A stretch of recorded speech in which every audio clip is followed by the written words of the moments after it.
दोस्तों अस्सलाम वालेकुम रहमतुल्लाहि बरकातुहू। मेरा नाम शाकिर रजा खान है और आप इस वक्त देख रहे हैं इनकलाब समाचार। इनकलाब समाचार पर आज जो आप एपिसोड देख रहे हैं उस एपिसोड का नाम है उम्मीदवारी पे दावेदारी। जैसा कि आप जानते हैं अलग अलग एपिसोड्स आप हमारे देख चुके हैं। इस टॉक शो के अंदर में हम अलग अलग पॉलिटिकल पार्टियों के उन मेंबरान को इनवाइट कर रहे हैं अपने स्टूडियो में जिन्होंने अपने अपने पार्टियों में उम्मीदवारी पे दावेदारी पेश की है विधानसभा 2024 के मद्देनजर महाराष्ट्र के। तो महाराष्ट्र की विधानसभा 24 के मद्देनजर जो अलग अलग पार्टियों के अलग अलग आइडियोलॉजी के मेंबरान अपने अपने पॉलिटिकल पार्टियों में अपनी दावेदारी पेश कर रहे हैं, हम उनको आपके सामने इसलिए रूबरू ला रहे हैं ताकि आपको भी अलग अलग लोगों को सुनने समझने और जानने का मौका मिल सके कि हर कोई अपने अपने कॉन्स्टिट्यूंसी के लिए क्या करना चाहता है, क्या उसका नॉलेज है, बेस क्या है और कितना उसने काम किया है ज़मीन पे, ताकि आपको भी चुनाव के वक्त चुनने में आसानी हो सके। बिकॉज ऑफ इसलिए कि जब भी किसी पार्टी से एक उम्मीदवार की टिकट फाइनल होती है बाकी सब सारे नाम दब जाते हैं और उस उम्मीदवार की चर्चाएं शुरू हो जाती है। तो लिहाजा ऐसे लोग जो उम्मीदवारी के लाइन में रहे, दौड़ में रहे लेकिन आप तक पहुंच नहीं पाए, तो इनकलाब समाचार एक्सक्लूसिवली उनको आपके सामने पेश करने जा रहा है और लगातार ये सीरीज हम कर रहे हैं। सीरीज आगे बढ़ते रहेंगी जब तक के चुनाव के दौरान के लिए हर एक पॉलिटिकल पार्टी अपने उम्मीदवारों का नाम की घोषणा नहीं कर देती तब तक की। उसके बाद फिर चुनावी सरगर्मियां शुरू होंगी और उस पर है तो आगे की बातचीत शुरू होंगी, आगे के साक्षात्कार आप हमारे इस इनकलाब समाचार पे देखते चले जाएंगे।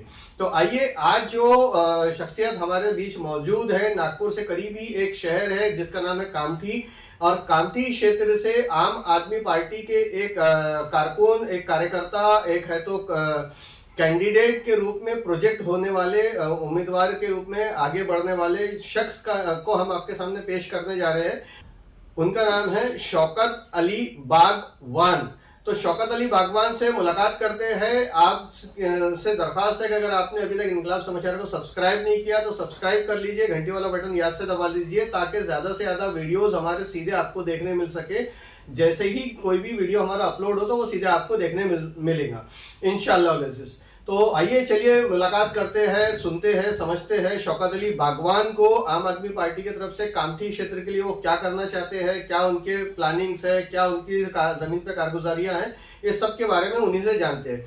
तो शौकत भाई सबसे पहले तो आपका इस्तकबाल, अस्सलाम वालेकुम। वालेकुम अस्सलाम। आपका बहुत बहुत इस्तकबाल है हमारे दर्शकों की तरफ से, हमारी तरफ से। हमारे स्टूडियो में आप तशरीफ लाए उसके लिए आपका शुक्रिया। और आज का ये जो शो है उम्मीदवारी पे दावेदारी, तो उस पर आपका सबसे पहले आप अपना तारुफ पेश कीजिए। सर सबसे पहले मैं आपका शुक्रिया अदा करता हूँ कि आपने हमें यहाँ बुलाया। जज़ाकल्लाह खैर। मेरा नाम शौकत अली बागवान है जी। मैं नागपुर जिला संगठन मंत्री हूँ आम आदमी पार्टी से। नागपुर जिला संगठन मंत्री जी, आम आदमी पार्टी से जी। और रहते आप कामठी से? कामठी में रहता हूँ और दावेदारी भी कामठी में आपकी? कामठी विधानसभा 58 से। अच्छा जी। मैं पिछले 10 सालों से मैं आम आदमी पार्टी में हूँ। हमने 2014 का लोकसभा चुनाव भी यहाँ पर प्रताप गोस्वामी हमारे कैंडिडेट थे, हमने लड़ा था। 2014 में प्रताप गोस्वामी कहाँ? कामठी में? कामठी रामटेक विधानसभा लोकसभा सीट से। जी। मैं अपनी शुरुआत करने से पहले मैं एक दुआ करना चाहता हूँ। बिल्कुल बेशक। कि जिंदगी दी है तो जीने का हुनर भी देना। जी। जिंदगी दी है तो जीने का हुनर भी देना। जी। पाँव बख्शे है तो तौफीक के सफ़र भी देना। जी। गुफ्तगू तूने सिखाई थी मैं तो गूंगा था, अब मैं बोलूँगा तो मेरी बातों में असर भी देना। माशाअल्लाह, बहुत बढ़िया जी। और पिछली ये दुआ थी या शेर था? ये दुआ है शायद। आमीन। अपनी दुआ मैं अल्लाह से ही दुआ किया हूँ जी आमीन। कि गुफ्तगू तूने सिखाई थी मैं तो गूंगा था जी, अब मैं बोलूँगा तो मेरी बातों में असर भी देना। तो चलिए सुनते हैं दर्शकों पर कितना आपकी बात असर डालती है। अब ये दर्शकों पे छोड़ते हैं, आप अपनी बात रखिए। आपको इस मंच से जो शो में आपको बुलाया गया है वहाँ उम्मीदवारी पे दावेदारी, तो आपने जो दावेदारी पेश की है वो आपकी कॉन्स्टिट्यूंसी के लिए क्यों पेश की, क्या पेश की, आपकी वहाँ क्या कारगुजारियाँ हैं वो बताइए। देखिए सर, वहाँ पर जो है जनता के बीच में हम रह के जनता के काम कर रहे हैं। क्योंकि आपकी पार्टी के ताल्लुक से लोग बहुत कुछ जानते हैं, गुटबाजियां हैं, सेटल नहीं हुई पार्टी, नागपुर में 10 साल हो गए, 10 साल में कोई बड़ा अचीवमेंट नहीं है पार्टी का, पार्टी ने कोई ऐसा बड़ा काम नहीं की जनता के लिए जिससे के लिए जनता आम आदमी पार्टी को सहराए या पूछे या जाने या पहचाने, ये सब आम लोग जानते हैं। आप को क्यों लोग वोट देंगे, आपको क्यों पसंद करेंगे लोग, आप वो बताइए। देखिए सर, कामठी की जनता, कामठी विधानसभा की जनता बहुत अच्छे से जानती है कि मेरे कार्य कितने वो हैं। ट्रस्ट है इसलिए आपको हाँ, जानती वो है। ट्रस्ट है। एक्चुअली हुआ ये कि पिछले 4 टर्म से जो है 4 बार बीजेपी की वहाँ सरकार रही। ओके। 3 बार वहाँ पर बावनकुड़े जी ने सरकार में रहे, वो मंत्री भी रहे, वो विधायक थे। पिछली 5 साल जो है सावरकर साहब थे। एक्चुअली हुआ ये कि कांग्रेस के पास में कोई ऐसा मोटू नहीं था, कोई ऐसे लोग नहीं थे जो जीत सके उनको। अच्छा। हर बार कुछ ना कुछ उनकी भी गुटबाजी हुई, वो लोग हारते गए। हाँ। और उनके पास में जैसे एक मुस्लिम समुदाय बहुत बड़ा वहाँ पर कामठी शहर के लिए। कितना बड़ा है मुस्लिम समुदाय? एक आबादी के हिसाब से, कॉन्स्टिट्यूंसी के हिसाब से। हाँ, विधानसभा के अंदर में मुस्लिम समाज जो है 1.25 लाख से 1.5 लाख के आसपास जो आबादी वोटर है, वो आबादी है। अच्छा। मुस्लिम आबादी जी। लेकिन वहाँ पर जो है 70,000 के आसपास वोटर्स है। ओके। आज की कंडीशन। और कितना % पोलिंग होता है पिछले 4 चुनाव का, अगर हम मुस्लिम समुदाय हमेशा जो है टोटल तो 56-58 होता है परसेंटेज। वो तो विधानसभा की कॉन्स्टिट्यूंसी में होता है। मुस्लिम समाज, लेकिन मुस्लिम समाज हमेशा 74-75% वोटिंग करता है। इतनी वोटिंग करता है हमेशा भी लोकसभा की भी चुनाव में। जी जी। ओके। कामठी विधानसभा के अंदर में तो इतना जागरूक मतदाता है वहाँ जी का। जी। अगर मतदाता इतना जागरूक है वहाँ का मुस्लिम, तो फिर है तो आपके लिए तो बड़ी मुश्किल होंगी वहाँ पे चुनाव लड़ना, फिर आपको अपनी पार्ट बनाना, अपना नाम बनाना, अगर इतना जागरूक मतदाता है तो। कैसे सर? अरे क्यों नहीं होंगी, वो तो आपको मुश्किल होंगी ना, क्योंकि मतदाता अगर जागरूक है तो वो बीजेपी है, कांग्रेस है और बड़ी पार्टियां हैं उनको देखेगा, फिर है तो सदस्य की MIM है उनको देखेगा। नहीं, एक्चुअली सर सिर्फ मैं मुस्लिम समुदाय की बात नहीं करता। हाँ। मैं सभी समुदाय की के वोटर की बात करता हूँ कि अच्छा। आज वो ट्रस्ट है। सभी समुदाय आपको पसंद करते हैं। जी। सभी समुदाय पसंद करते हैं। अभी परसों के दिन हमने एक आंदोलन किया था जी। नगर परिषद में कि एक बड़ा भ्रष्टाचार वहाँ पर हो रहा है। जी। कि इससे पहले जब मैंने एक RTI डाला था कि 2010 के पहले नगर परिषद की स्कूलें कितनी है और आज कितनी है 2024 में। जी। पता ये चला कि 2010 के अंदर में नगर परिषद की 22 स्कूलें कामठी शहर में थी और आज सिर्फ 12 बची है। 10 बंद हो गई है, 10 बंद हो गई है। जी। तो ये लोग काम किस पे कर रहे हैं? जी। आज गरीबी कामठी के अंदर में है, शिक्षा के अंदर में कामठी के मुस्लिम बहुत पीछे हैं। किस लिए पीछे है? क्योंकि वो अपने बच्चों को प्राइवेट स्कूल में पढ़ा नहीं सकते, बेहतरीन शिक्षा पैसे खर्च करके दे नहीं सकते। तो ये जो शिक्षा का जो मामला है, बावनकुड़े साहब थे, अदरवाइज यानी कांग्रेस की वहां पर नगर अध्यक्ष रहे, इन्होंने किस पे काम किया? अच्छा। अभी मनसाराम स्कूल है जी, उसमें 73 लाख रुपए पास हुआ। अच्छा। कि इसके ऊपर में बांध काम किया जाए। 73 लाख रुपए कहाँ से पास हुआ? ये नगर परिषद से। ओके। इन्होंने दलित सुधार योजना के अंतर्गत पैसा बुलाया और वो 73 लाख रुपए का वहाँ पर ठेका दिया। ठीक है। हमने वहाँ पर सर्वे किया तो एक 1250 स्क्वायर फीट के ऊपर में सिर्फ टीन का शेड बना है। बाथरूम अभी तक के टूट के पड़ा हुआ है, अभी भी काम शुरू नहीं हुआ है। हमारे आंदोलन करने के बाद उन्होंने अभी कामठी में बाथरूम का काम स्टार्ट भी किया है जी। वहाँ पर हालात ऐसे थे, प्रिंसिपल से जब बात हुई कि 8वीं क्लास की बच्चियों को अगर से उनको जरूरत है तो या तो वो पड़ोस में किसी के यहाँ जाती थी इजाजत लेके या फिर उसको अपने घर जाना पड़ता। अच्छा। ये कंडीशन थी। ये अभी 3 दिन पहले की मैं आपको बात बता रहा हूँ जी। तो ऐसे कितने आंदोलन पिछले 10 साल में रहे जो कामठी वासियों को फायदा पहुंचा है आपके आंदोलन? सर हमारे आंदोलन तो बड़े बड़े बता देंगे, जैसे तो भी चलेंगे। रानी तालाब मोक्षधाम घाट। वो क्या है रानी तालाब मोक्षधाम घाट में इन्होंने जब 2017 से 2022 तक कांग्रेस के वहाँ पर नगर अध्यक्ष थे। अच्छा। कौन थे नगर अध्यक्ष वहाँ पे? साजा सफातुल्लाह। अच्छा जी। ठीक है। उसके बाद में वहाँ पर इन्होंने पैसा पास किया 1,78,00,000 रुपए। ओके। कि इसके ऊपर में सौंदर्यीकरण का काम। ठीक है। तो वो तो अच्छा काम किया ना कांग्रेस के नगर अध्यक्ष ने कि भैया ये आप है तो बनना चाहिए था मोक्षधाम का काम करो करके। जी जी। लेकिन वो तो बनना चाहिए था ना। अच्छा। मोक्षधाम घाट में वो काम होना चाहिए था जी। लोगों को तो सरकार भी वहाँ कांग्रेस की ही थी कि बीजेपी की थी? नहीं, सरकार जो है नगर अध्यक्ष कांग्रेस के थे। और सरकार की बॉडी किसकी थी? वो बीजेपी की। वो बीजेपी की थी जी। नगर बावनकुड़े साहब थे। बावनकुड़े साहब जी जी अध्यक्ष थे। अध्यक्ष थे। ठीक है जी, बोलिए आगे। अब हुआ ये कि जो वार्ड के अंदर का ये मामला था, हमने उस वार्ड की पूरी आरटीआई डाला था कि वार्ड नंबर 15 के अंदर में कितना फंड पास हुआ है 5 सालों के अंदर में और क्या क्या कार्य हुए। तो उसके अंदर में समझ में आया था कि इन्होंने रानी तालाब मोक्षधाम में 1,78,00,000 रुपए लिया सौंदर्यीकरण के नाम पे, सैंक्शन किया हाँ। पास किया। लेकिन वहां पर सर जब हम लोग सर्वे करने के लिए गए तो वहां पर कोई काम नहीं था। अच्छा। हमने उसके ऊपर में एक बड़ा आंदोलन खड़े किया। वो आंदोलन करने के बाद तो हम लोगों की बात पहुंची नहीं ऊपर, क्योंकि हमारे तो लोग नहीं है, ना हमारा सांसद है, ना पार्षद है, ना विधायक है, ना हम सरकार में थे। हमारी बातों की दबाई गई। पार्टी बनने से पहले तो आप पब्लिक ऑडिट की बहुत बात किया करते थे, जब अन्ना हजारे के साथ मिलकर आरएसएस के पूरा विंग काम कर रहा था भारत की सत्ता पलटने के लिए, उसी से तो निकली हुई पार्टी है ना आपकी, आरएसएस से ही निकली हुई पार्टी है आपकी। तो उस वक्त में एक वर्ड बहुत ज्यादा बोला जाता था, पब्लिक ऑडिट पब्लिक ऑडिट। तो फिर आपने अपने नगर परिषद के उस 1,78,00,000 का पब्लिक ऑडिट क्यों नहीं करवाया?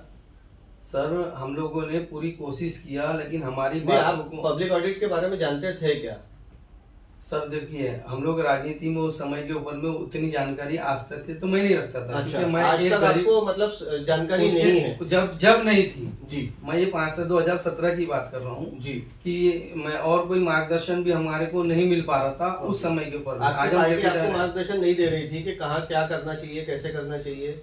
सर एक्चुअली बात जो है, हमारी पार्टी उतनी आगे नहीं बढ़ी थी उस समय के ऊपर में जी, लोग उतने नहीं थे। अभी क्या आपके पास में जमीन पे अभी कितने कार्यकर्ता है आम आदमी पार्टी के आपकी कॉन्स्टिट्यूंसी में? हमारे यहाँ पर कितने बूथ अध्यक्ष है आपके, कितने वार्ड अध्यक्ष है, अभी क्या कॉन्स्टिट्यूशन बॉडी है आपकी? हमारा कामठी शहर के अंदर में जो 92 बूथ है जी, उसके ऊपर में हमारे तो सिर्फ कामठी शहर ही आपकी कॉन्स्टिट्यूंसी में आगे भी बताना चाह रहा हूँ जी। अभी मैं एक बताना चाहता हूँ जी, पूरे विधानसभा की बात करूंगा मैं जी जी कि 426 हमारे यहाँ पर पोलिंग बूथ है। ओके, 426 पोलिंग बूथ है जी, जिसमें 92 सिर्फ कामठी के है ना। मध्य नागपुर से भी बड़ी कॉन्स्टिट्यूंसी होगी आपकी, तो यहाँ 305-8 समथिंग कुछ आ रहे हैं बूथ, और वहाँ पे है तो 492 बोले तो तकरीबन 400 के आस 426 है। 426 है, अच्छा, 425 के आसपास में पोलिंग बूथ है जी, ठीक है। आपका जो कोर एरिया है वो कौन कौन सा है, जहाँ पे आपकी पैड बनी है, जहाँ से आपको वोट मिल सकते हैं, जहाँ की जनता तक आप इस शो के माध्यम से पहुंचना चाहते हैं, जहाँ तक कि आप अपनी बात पहुंचाना चाहते हैं, वो कौन से एरिया है कामठी विधानसभा क्षेत्र के? सर मैं तो पूरे कामठी विधानसभा की बात करूंगा कि मेरी हर एक नागरिक तक के बात पहुंचे। ओके जी। लेकिन सर मैं कामठी, मौदा, वडोदा, गुमथाड़ा, अजनी, खुद हमारी वहाँ पर खेती भी है अजनी के अंदर में। मैं किसान परिवार से हूँ जी, तो मैं हर एक के लिए काम करना चाहता हूँ, हर एक समुदाय के लिए काम करना चाहता हूँ, और हमने हर चीज के लिए काम किया हुआ है जी। मंदिर के अंदर में जब गंज के बालाजी मंदिर के अंदर में 2 करोड़ रुपए पास हुआ, उस पे भी बराबर काम नहीं हुआ, तो हमने उस पे भी आंदोलन किया था। तो आपके आंदोलनों के असर से काम हो रहे हैं, काम उसके बाद में हुए। मोक्षधाम के अंदर में इन्होंने ताला लगा दिया और नया मोक्षधाम 4.25 करोड़ का बना दिया। अच्छा, बावनकुळे साहब ने उन्होंने तो वही काम करे। उन्होंने समाज भवन के नाम से जाने जा रहे हो, उन्होंने सिर्फ एक ही काम किया है, समाज भवन बनाए जा रहे हैं। अच्छा अच्छा अच्छा अच्छा। अभी करण के अंदर में भी जो पैसा पास हुआ उसमें सिर्फ समाज भवन ही बने जा रहे हैं। तो समाज भवन से उनको फायदा भी तो होता है ना?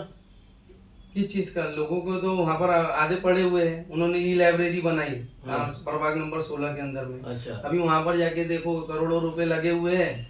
आज वहाँ कोई आजू बाजू जंगल एरिया बना हुआ है, सिंगल एक जंगल में लाइब्रेरी बना दी आपका? हाँ, ऐसा है? हाँ, कुछ नहीं है वहाँ पर। एक आदमी वहाँ पर ना दरवाजा खोलता होगा, ना अंदर जाता होगा, ना लाइट जलती है।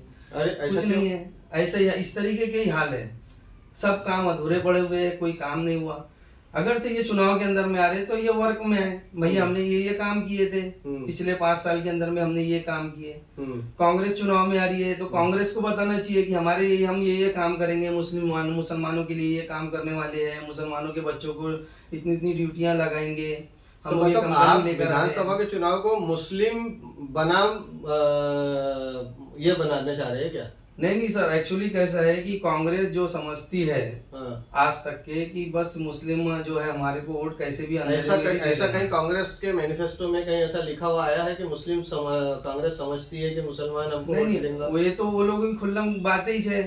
नहीं, बातें की बात नहीं कर रहे हैं अपन, है तो एक नेशनल मंच पे बैठे हैं, नेशनल मंच पे बात कर रहे हैं, तो कुछ ऑथेंटिक बात होना चाहिए ना। ऐसा कहीं लिखा आया, मुसलमान को दावत दी गई कि खास आप हमको ही वोट देंगे, या मुसलमान चल के वोट देता रहा है?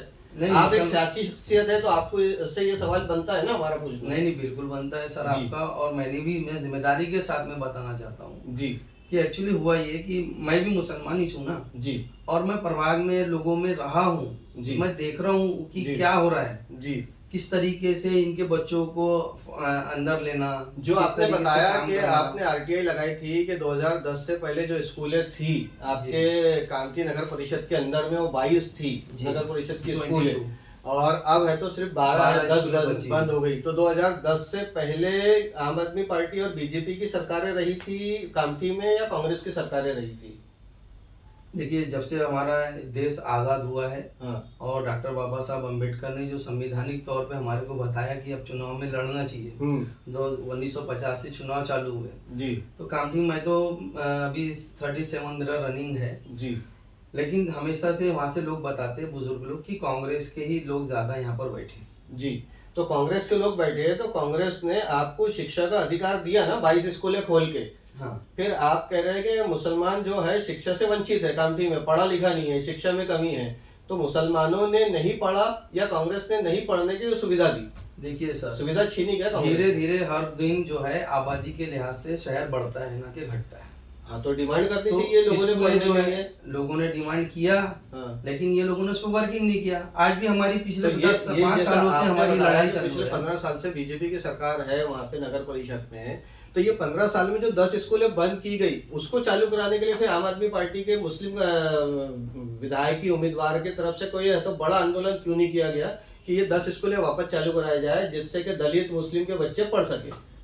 सर, हमने उस पर काम किया है, वर्किंग किया हुआ है, हमने आंदोलन किया है। अभी भी मेरे पास में फाइल पड़ी हुई है, हम कलेक्टर साहब के पास में वही मुद्दों को लेके फिर जाने वाले हैं। एक्चुअली हो रहा ये है कि जब भी मामला कुछ मुंह पे आता है, ये लोग उसको ऊपर भिजा देते हैं, चलो जाओ तुम्हारा ट्रांसफर हो गया। अभी बोरकर साहब बैठे हुए वहाँ पर जी, अभी उनकी भी तैयारी है, जाओ अब तुम। तो शौकत भाई, बहुत बहुत शुक्रिया, आपने अपनी बात को रखा, आपने अपनी बात हमारे दर्शकों तक पहुंचाई। अब देखते हैं दर्शक आपको कितना सहराते हैं, कितना पसंद करते हैं, कितना मुतमईन होते हैं, ये दर्शकों पे छोड़ते हैं। और आपको हमारी तरफ से बहुत सारी दुआएं, अल्लाह आपकी मुश्किल आसान करे, मंजिल आसान करे, आफियत के मामले करे, ये हमारी दुआएं हर एक के साथ में है। फैसला फिर आखिर अल्लाह का ही है, हम सब आपके लिए जुस्तजू कर सकते हैं, दुआ कर सकते हैं, बाकी आपकी अपनी कोशिश और अल्लाह आपको कितना कामयाब बनाता है उसके ऊपर में ये बात जाती है। शुक्रिया। तो चलिए, बहुत बहुत शुक्रिया शौकत अली बागवान आपका, आप आज हमारे स्टूडियो तशरीफ लाए, आपसे गुफ्तगू करके बहुत अच्छा लगा। और एक नए उभरते हुए नेता है, 37 साल की आपकी उम्र है, आगे बहुत लंबी पारी आपको खेलनी है। तो चलिए, आगे आपकी लंबी पारी में हम जहाँ जहाँ आपके लिए सहायक हो सकते हैं, इनकलाब समाचार का मंच आप सभी के लिए खुला हुआ है। हर एक पॉलिटिकल पार्टी का कोई भी वक्ता प्रवक्ता आकर के हमारे मंच से अपनी बात रख सकता है, अपनी बात दर्शकों दुनिया तक पहुंचाने के लिए वो हमारे मंच पर आकर के अपना दस्तक दे सकता है। हम हर एक आइडियोलॉजी के लिए खुले हुए हैं, इसलिए दरखास्त है कि जो भी पॉलिटिकल पार्टी के लोग अपनी अपनी बात जनता तक पहुंचाना चाहते हैं, वो इनकलाब समाचार के इस मंच पे जरूर से आए। तो दोस्तों, मिलेंगे इंशाअल्लाह अज़ीज़ फिर एक नए एपिसोड में, नए शख्सियत के साथ आपके सामने हाजिर होंगे। तब तक के लिए बहुत बहुत इजाजत दीजिए, अपना बहुत बहुत ख्याल रखें। जज़ाकल्लाह खैर, अल्लाह हाफिज़।